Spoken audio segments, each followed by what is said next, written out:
Hey everyone, Jamie Pate here. Welcome to this video this week. I am super excited. Why am I so excited? Because today we're going to talk about that fall mini album. I've been on here before talking about that very album, and there's a couple things I want to do today. This is a jam-packed video. Are you here for it? Because I know I am. First, I want to talk about three things that I love about this mini. Three things that keep coming to mind and I want to share them with you. Next, I want to do a walkthrough of what this mini album actually looks like, this fall album. And then third, I'm going to have a little process at the very end of one of the pages. So, are you ready? Let's get started. Okay, the first thing I want to talk about is the size.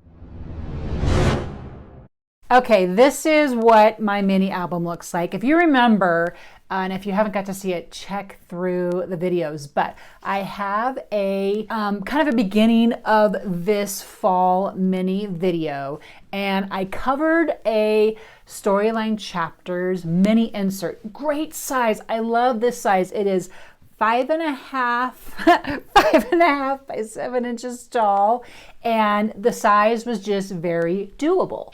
And so in that video, I took the time and just covered the outside of this album because it was a totally different color. I used Heidi Swapp's Halloween kit to obviously give it a really strong fall album vibe, and this is going to be part of the front. It's not done yet because I just haven't made a decision about it yet, but I really do love that. So you will see that as the front.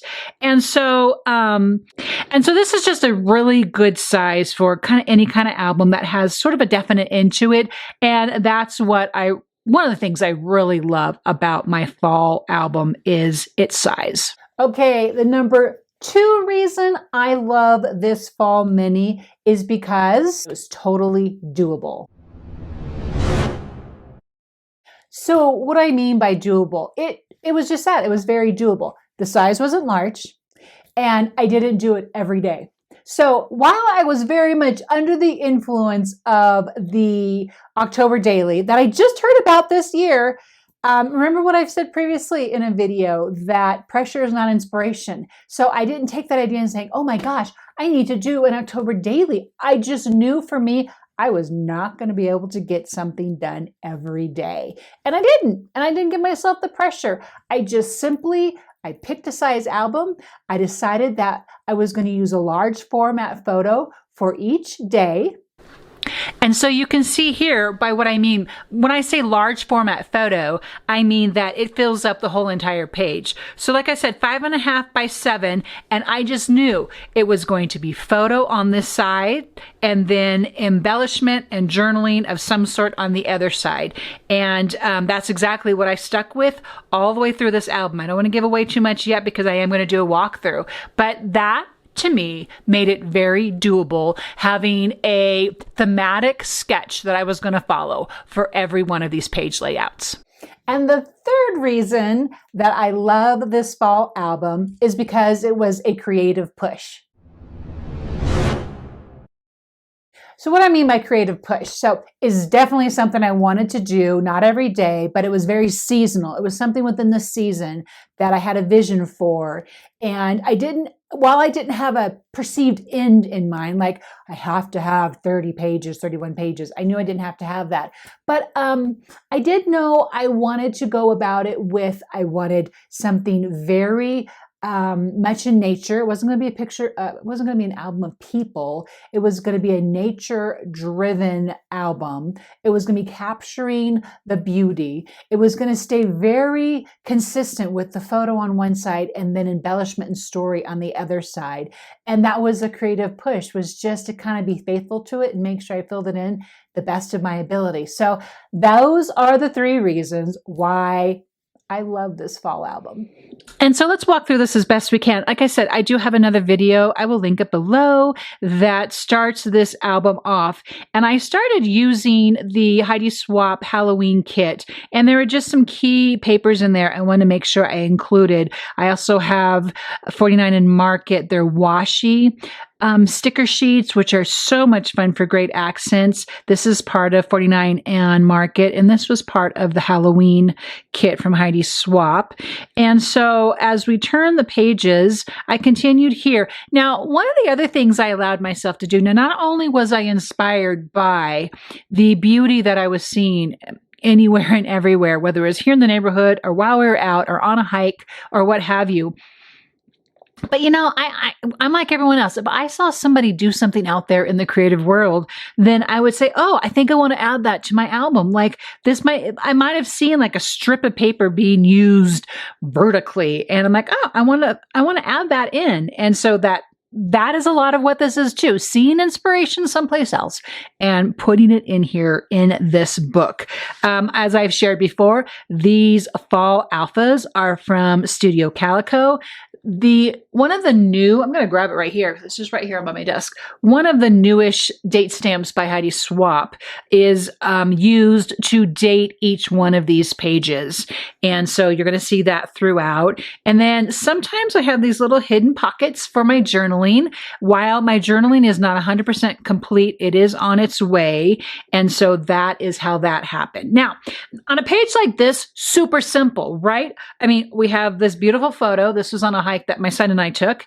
And then I have a little notched tag. Again, this is the ledger paper from the Halloween kit.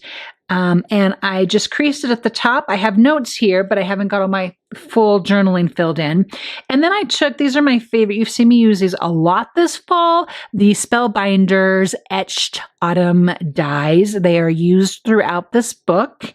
And I just cut up a couple of those and added some labels and some papers and added a date. I have a little bit of stamping, kind of like distress stamping here on the edge. Very subtle. And I love this. I will be doing this kind of page yet again. Okay. I do not. Oh, you know why I have this little Post-it note here. Do this all the time. Do you do this? Do you just put Post-it notes all over your works in progress? Because I do that quite a bit. It's because I haven't added my date in here yet. Yet again, super, super simple page. Pattern paper from Heidi Swapp Halloween kit. And then I took another paper and die cut all of those leaves out. This RubOn here is no longer available. It is a past one from Tim Holtz. There are other RubOns available. I will link them if you have any interest in that whatsoever. And see how this little tucked in journaling here kind of plays well with my other pages. Yeah, I kind of really love how that turned out. Now, as I went on, I'm stumbling over my words because I really get excited about how things evolve. And so, like all things, this album began to evolve. And so you're kind of seeing a big change. This is another hike I took with my sister. I guess I did get a couple hikes in this last month. But anyway, I digress. This sort of started evolving into, I saw 49 and Market's vintage artistry. I believe this one's in the leaves. And it was such a beautiful collection. I grabbed some of the papers. I grabbed some of the RubOns. And so that is starting now to play out a little bit more on these pages. And just using die cuts and distressing like journal excuse me, like this journal spot, and I added some stamping to it. I created a pocket inside this page, and that's where the details to this day are going to go. And it looks like this kind of picks up here, and I wish I would have thought to have this page open up, but that would have been a great idea if I would have done that. So some more of the 49 and Market washi right here, and then RubOn right there. Just became one of the pages I really, really loved. Continuing on, this was literally a scrap of paper. It was something I cut out to make a frame. And so I layered on this distress tag. I had done some stamping on it already. These are the Altenew mixed leaf dies are what these are called. And they were added to my collection last year. Absolutely love them. The autumnal is part of 49 and Market. It's part of one of their ephemera packs for vintage Artistry, and then also RubOns the butterflies. Lots of butterflies in here. And I made a quick note here. I don't have a lot of journaling on this one, but I just did want to highlight the fact that this was the tree in our yard that was just sharing such abundant glory.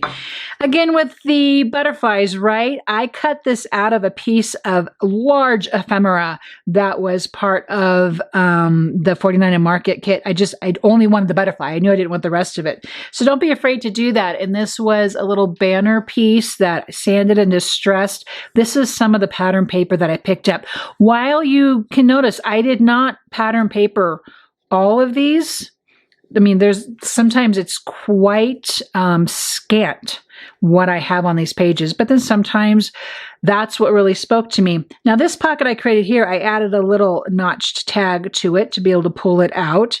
And so I did a lot of this. I love this interactiveness. It's just, I think I'm done with the page. And I'm like, no, I want to add something else to it. And then this page, for some reason, I'm just going to share with you, I missized my photograph. I did not want to reprint it. So it has a little border all around it, which I'm fine with. Actually, a pretty simple page, kind of a theme that I continued a lot on these pages. And that is stamping some of Stampers Anonymous as a background, and then always the die cuts, right? And then again, another hidden pocket is right there for more journaling. So that was fun.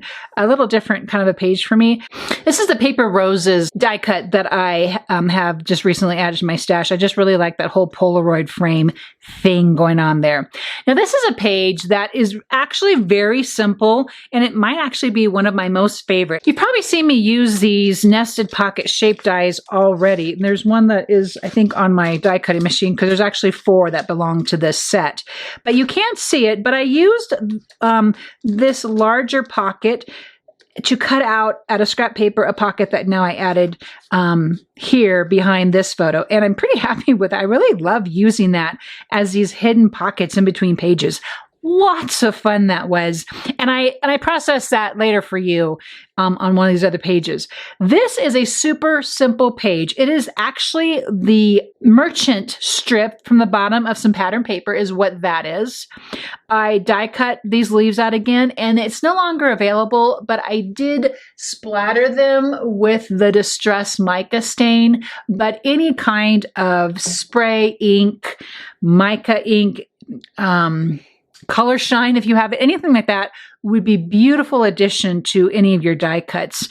Then I just added a word phrase from the ephemera and added in some butterflies.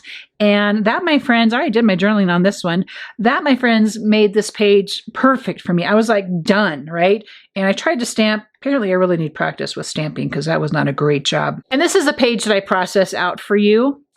Super simple again. I still have several pages. I have about like 8 more pages I could fill in. I have maybe about 4 more photos that I'm going to do. But I really wanted to get this done for you. So if I get them done before I publish this video, I will share it with you as well. Okay, hang on. Here comes the processing part to this page.